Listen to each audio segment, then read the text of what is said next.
Pada tahun 2022, para peneliti melakukan aktivitas arkeologi bawah air untuk mengetahui luas pelabuhan kuno dari kawasan bersejarah ini. Satu, dua, berarti sini. Itu kan nggak harus scuba. Iya, kan snorkeling aja juga. Satu ya. Nah, untuk tahun 2022 ini kita mengadakan aktivitas survei awal aja untuk di bawah air.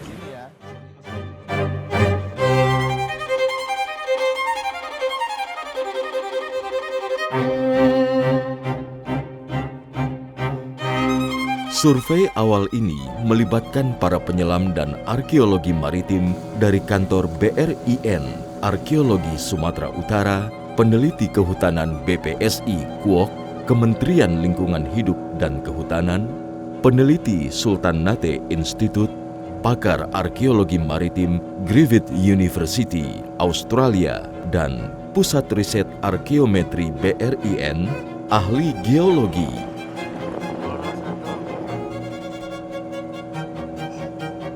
Lebih aman dari benturan ombak Samudra Indonesia ini. Tenang dari sini.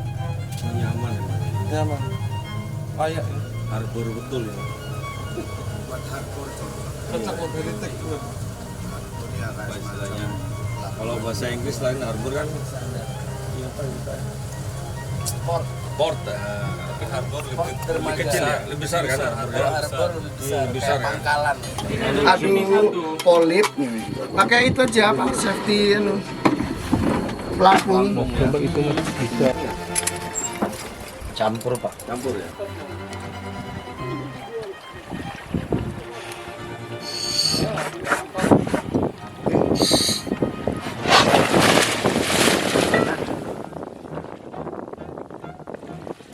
Keruh.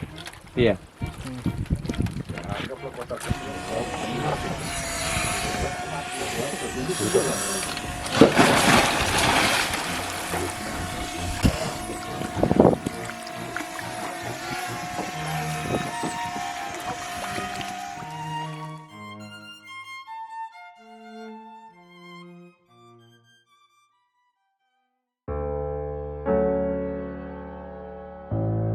Jadi kalau merujuk ke definisi, arkeologi maritim itu kan mempelajari tentang interaksi antara manusia dengan lingkungan air sebetulnya, dengan air ya.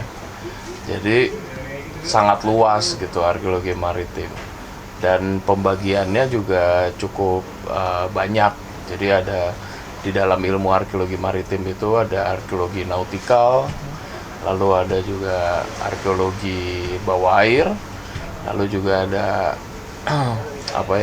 arkeologi terestrial gitu ya, yang tadi disebutkan seperti pelabuhan, lalu juga galangan kapal, bahkan mercusuar gitu. Jadi arkeologi maritim ini juga sekarang juga merambah ke kawasan pedalaman yang lebih dalam gitu, melalui kultur maritimnya itu. Jadi tidak hanya berhenti di pesisir gitu kan, tapi masuk juga ke lingkungan-lingkungan yang pedalaman gitu. Jadi arkeologi maritim ya cukup penting untuk melihat awal bagaimana proses pelayaran itu sendiri, lalu juga mendarat di pesisir, lalu interaksi budaya yang terjadi di sana, lalu juga akhirnya sebuah budaya itu juga dibawa sampai ke pedalaman. Tapi juga dalam proses pelayaran banyak juga kapal-kapal yang tenggelam di tengah jalan gitu ya, belum sampai destinasinya, dan itu dilakukan dengan kajian arkeologi maritim tapi dengan pendekatan arkeologi bawah air gitu. Memang kesulitan dari arkeologi bawah air itu adalah menentukan lokasi, karena lokasinya tidak bisa kita lihat dengan mudah gitu ya, karena berada di bawah air. Memang dalam proses survei arkeologi bawah air itu memang banyak kita sering dibantu dengan teknologi. Salah satunya teknologi akustik gitu ya, seperti side scan sonar, lalu ada multi beam, lalu juga ada sub-bottom profiler yang membantu kita dalam memetakan permukaan bawah air di suatu daerah gitu ya. Atau juga kadang-kadang kita untuk mendapatkan lokasi, kita juga sering mendapatkan informasi dari masyarakat setempat yang pernah menemukan tinggalan arkeologi di bawah air. Nah, itu bisa kita jadikan acuan untuk menentukan lokasi. Atau juga kita belajar dari teks-teks histori ya, dari teks-teks kuno ataupun studi pustaka gitu yang biasanya juga tergambarkan di mana lokasi sebuah kapal itu tenggelam gitu ya. Jadi itu bisa jadi acuan dalam menentukan lokasi survei arkeologi bawah air gitu. Berarti satu titik di sini, ya toh, Ujung Kabun, ya toh. Ada dua sini katanya. Ada ceratnya Gimana? dua titik ya. Pokoknya Yang ada keramik. Kalau di keramik, Keramik di aliran air bersih ini ada satu di Ujung Kabun. Satu lagi keramiknya di ini seputaran sepanjang pesisir ini. Di sini dangkal nih. Ini dangkal. Survei ini didahului dengan persiapan yang matang, mulai dari penggalian informasi, diskusi penentuan titik, serta penggunaan sejumlah peralatan untuk mendukung survei bawah air. Kalau saya lihat sih dari ininya tuh sangat ideal buat kapal masuk. Ini kapal pemancing di sini ada badai, dia langsung lari ke sini. Sampai sekarang. Mungkin dulu kapal-kapal dagang tuh masuk jangkar di dalam, tapi terus turun pakai kapal kecil. Betul. Dugaan saya begitu. Ada 4 lokasi yang menjadi titik survei. Pertama, perairan di Ujung Kabun. Kedua, perairan di Teluk Pandan. Ketiga, di Sawahan Kayu Kapur. Dan terakhir, di perairan Sawah Besar. Satu ya, sampai sini, baru ke sini ya, yang ngecek ini ya. Berarti nanti yang memungkinkan nanti Mas Sinat untuk turun yang sorti kedua di sini ya. Jadi sebenarnya kalau untuk arkeologi bawah air itu memang kita kan masuk ke suatu habitat yang bukan habitat kita ya. Jadi yang jelas kita memerlukan yang namanya alat scuba. Dia untuk membantu kita beraktivitas di dalam air. Tapi dalam alat scuba itu sendiri idealnya untuk bekerja di dalam air kan scuba kan terdiri dari tabung, PCD, dan regulator set. Nah itu sebenarnya kalau untuk arkeologi bawah air bagusnya PCD-nya itu yang sistem backplate. Sistem backplate itu jadi memudahkan kita untuk mengatur buoyancy menjadi 90 derajat, jadi kita lebih horizontal. Site-site bawah air arkeologi itu kan biasanya bukan lokasi penyelaman yang ramah atau udah seperti rekreasional ya.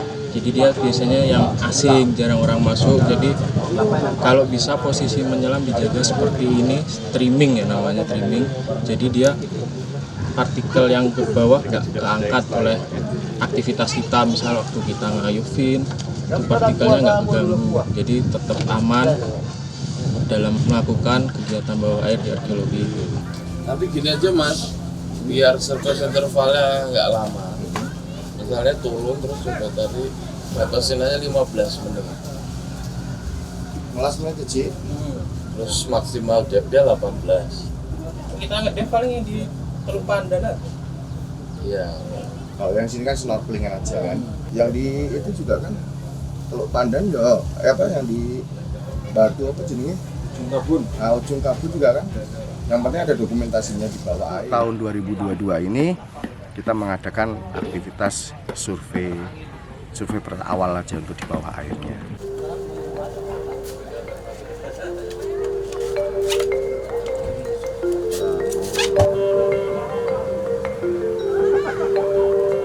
Ini 21 second. Yes, stop.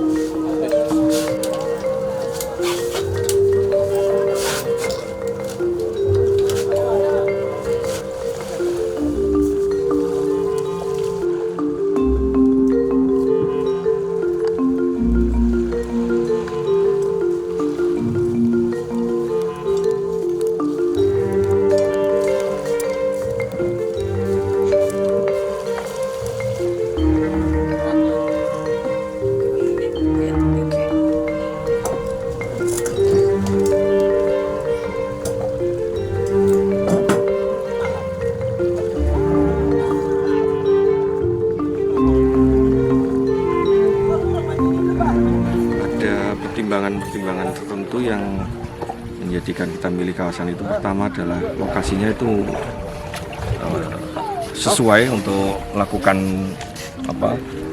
penyelaman, untuk melakukan sebagai pelabuhan karena berada di Teluk, kawasan yang tenang.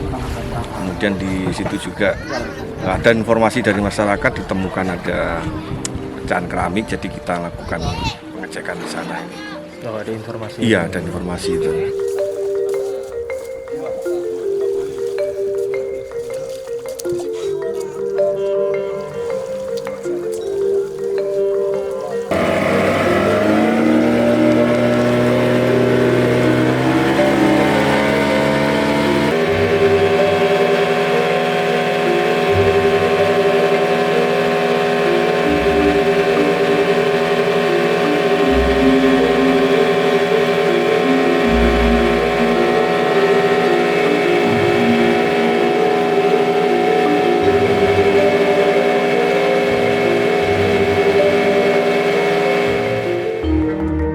Tim berangkat dari Pantai Kalangan dengan menggunakan kapal boot yang tersedia di kawasan ini. Lokasi pertama yang dituju adalah perairan Ujung Kabun. Berdasarkan informasi tim ekspedisi, ditemukan pecahan keramik di bibir Pantai Ujung Kabun. Kandas kan? Iya, Lego. Mau dicek dulu nggak? Mau dicek dulu guys. Ya. Siapa tahu di dalam sini ada Ada ya. Nah, snorkeling ini kita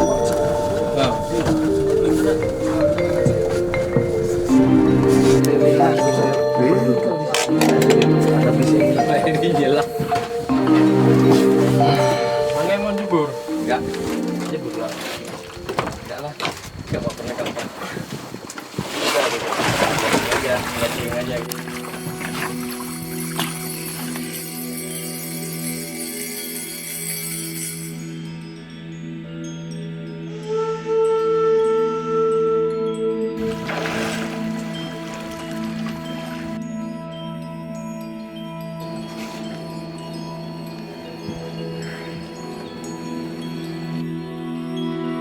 Pada titik ini, survei dilakukan hingga kedalaman 2 meter. Tim menyisir kemungkinan adanya temuan arkeologis dari titik jangkar hingga ke arah pantai. Namun, di titik ini, para penyelam belum menemukan jejak-jejak kebudayaan masa silam.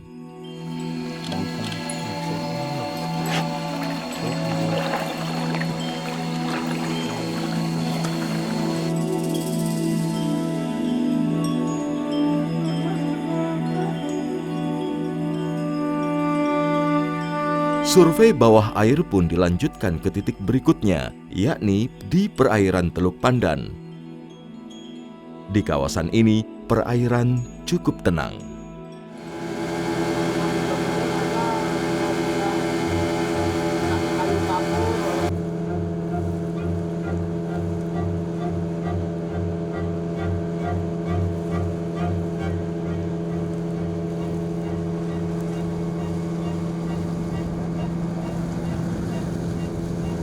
Itu ada nampak mulut muaranya tuh.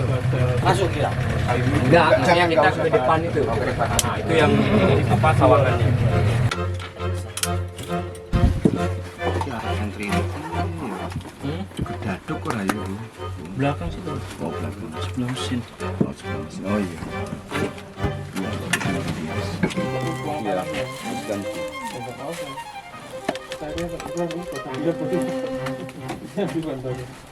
Kalau ditambah saya menghadapi air Pak.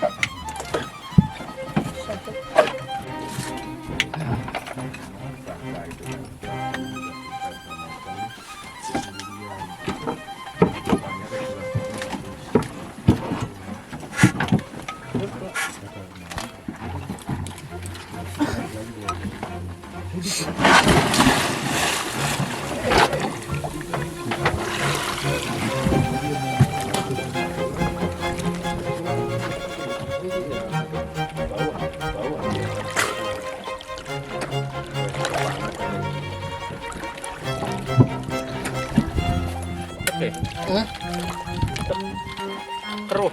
Iya. anggaplah kota kalian.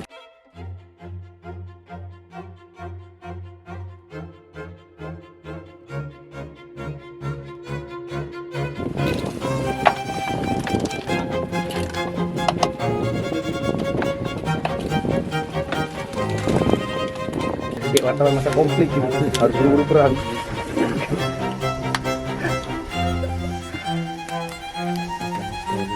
Iya, profesional. Ini tidak bukan lagi gitu kan, jam terbangnya udah tinggi.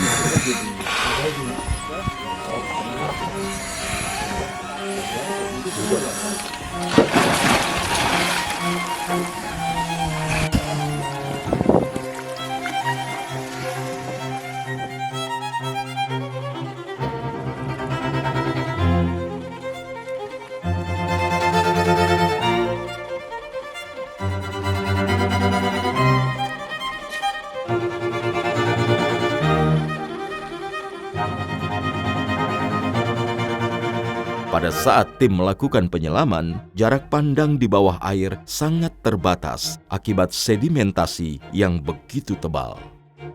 Jarak pandang efektif hanya sekitar 2 meter. Di lokasi ini, para penyelam juga belum menemukan jejak-jejak kebudayaan masa silam.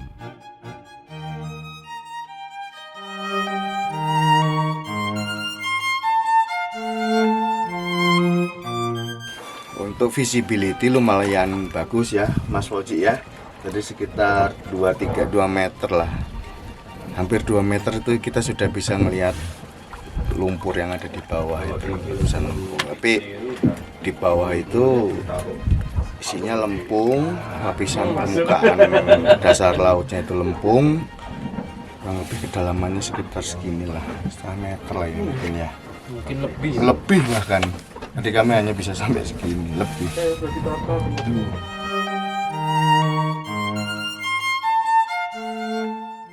Upaya pencarian jejak-jejak arkeologis di bawah air terus dilakukan. Tim menuju lokasi ketiga yang disebut masyarakat sebagai Sawahan Kayu Kapur. Menurut masyarakat, toponim Sawangan itu merujuk pada istilah pelabuhan. Dan berdasarkan cerita masyarakat dahulu, di lokasi itu merupakan pelabuhan untuk pengepulan kayu kapur di Bukit Kapur yang berada di atasnya. Dari sini, tim melakukan pengamatan medan yang merupakan tanaman bakau dan perbukitan. Dilihat dari tadi kita cerita tentang tapaknya, batuan tipis solongnya, dan kita tahu juga bahwa ternyata kapur itu sangat mampu beradaptasi di situ dan menjadi pohon dominan dan mengalahkan jenis-jenis yang lain dulu. Sekarang kan kita nggak ada tulisan karena ini sebagian besar sudah digantikan. Karena di sini memang tanaman dominan.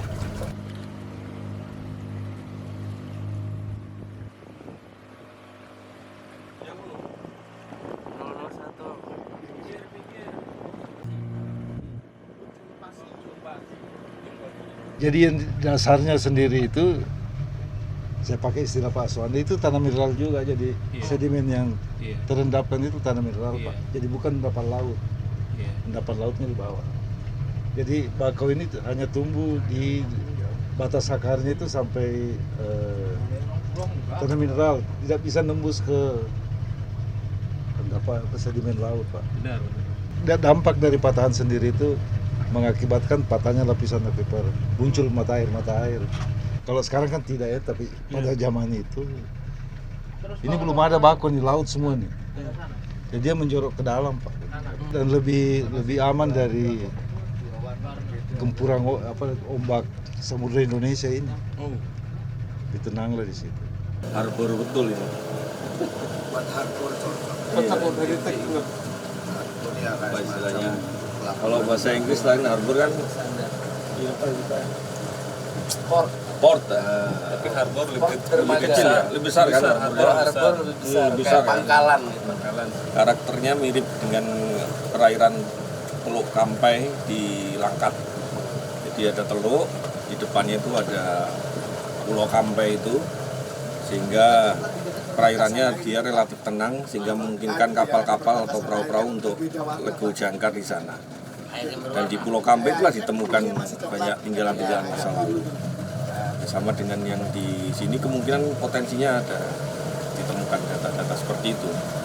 Seperti halnya yang di Bongal pun karakteristiknya kurang lebih sama juga.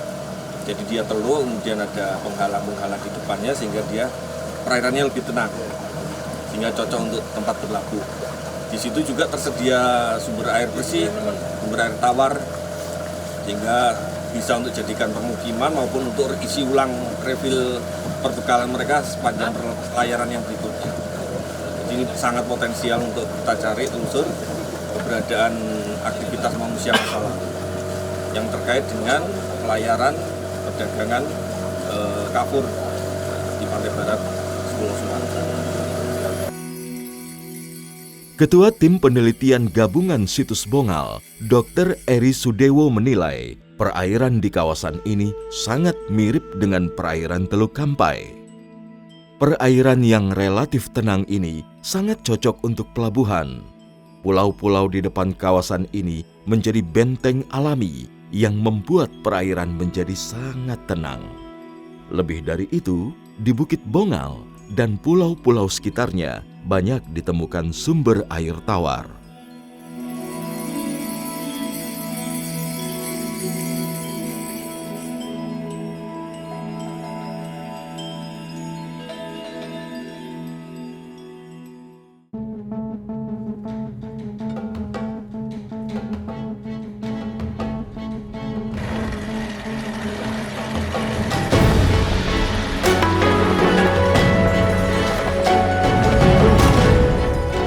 Kemudian, tim menuju ke titik penyelaman terakhir, yaitu di perairan Sawah Besar.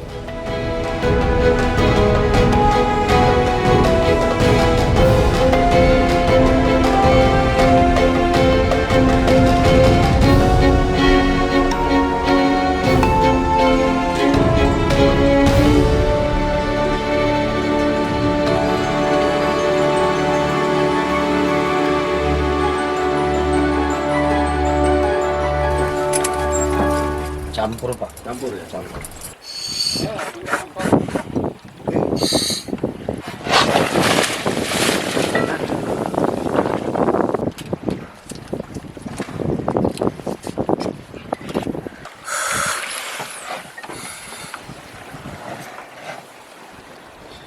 Siap.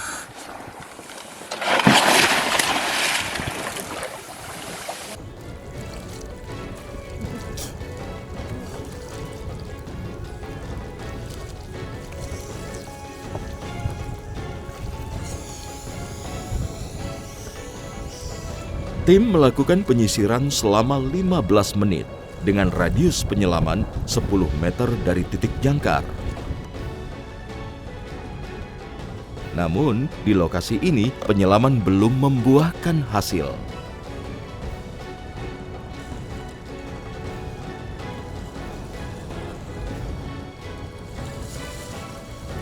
Survei bawah air hanya menemukan biota laut dan juga sampah-sampah biota laut.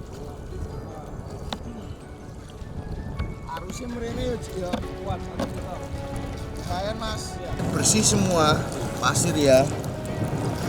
Banyak ubur-ubur.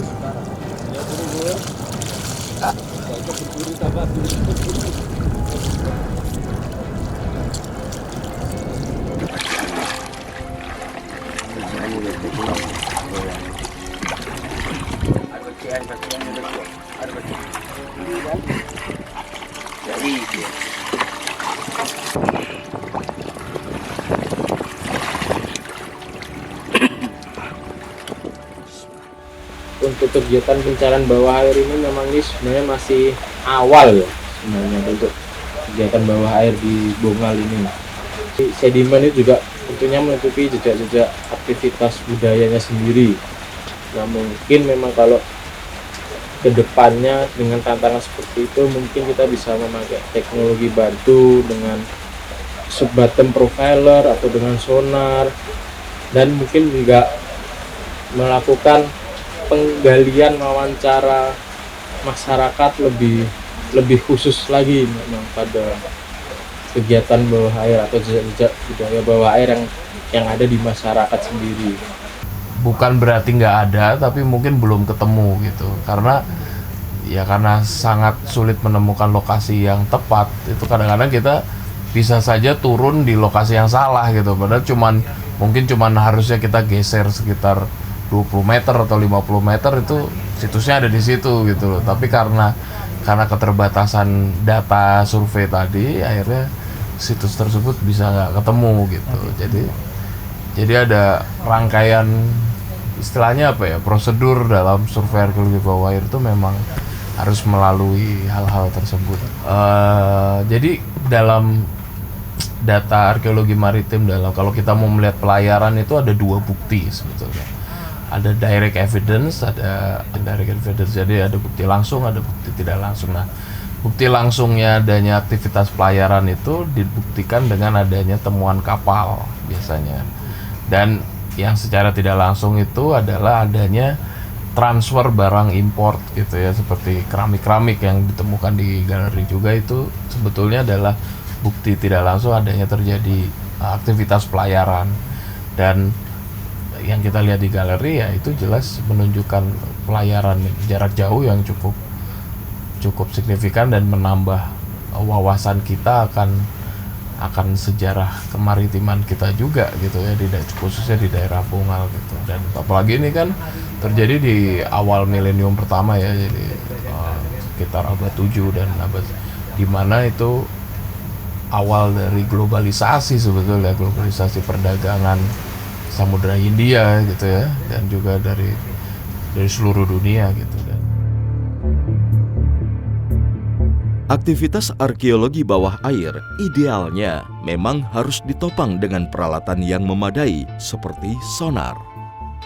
Meskipun survei kali ini belum membuahkan hasil, bukan berarti kawasan perairan di sekitar situs Bongal ini tidak menyisakan jejak arkeologis.